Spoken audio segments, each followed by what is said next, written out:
Hi guys, samahan niyo ako dito sa The Whiskey Library. I-try naman natin itong bagong bar na ito. Dito lang yan sa Newport City. Winelcome na ako ni Joy. Ito, si Joy nga pala yan. Inassist niya ako dito sa table na binigay niya sa akin. Pagpasok ko pa lang, nalula na ako kasi ang daming whiskeys, rums, at kung ano-ano pa. Parang nandito na nga ata lahat ng klase ng alak eh. Sabi ni Joy, siguro may mga 240 brands of whiskeys available dito. Parang largest collection na ata to anywhere in Manila.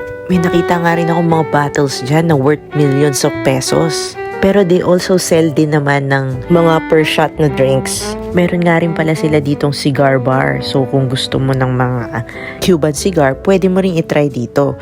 Pero ako, syempre, ang tinry ko, itong cocktails nila. Itong Voyager, ang bestseller daw nila. So ito yung tinry ko.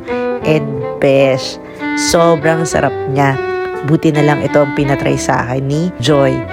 Winner. Sobrang refreshing niya. Kaya kung pupunta ako dito o ordering ko ulit to, walang halong biro ito na ata ang pinakamasarap na natikmang kong cocktail sa buong buhay ko. Kaya ang bilis ko rin naubos itong cocktail na to. Syempre, hindi natin kakalimutan ang ating mga pika-pika. Ito, binigyan nga pala ako ni Joy ng complimentary na olives. Saktong-sakto dun sa iniinom ko.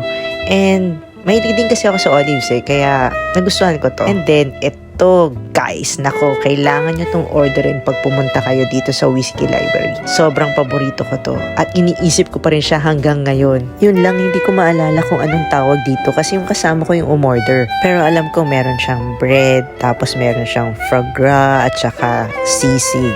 Yun, ang sarap-sarap talaga nito guys. Kailangan nyo tong tikman pag nandito kayo. Tapos, umorder din kami nitong sliders nila na maliliit na burger. So, tinikman ko din yan. And masarap din siya guys. Pero mas gusto ko talaga yung foie gras na sisig nila. Overall, masarap ang food, masarap ang drinks, at napakaganda ng ambience. Kaya mukhang babalik-balikan ko to. Try nyo na din guys.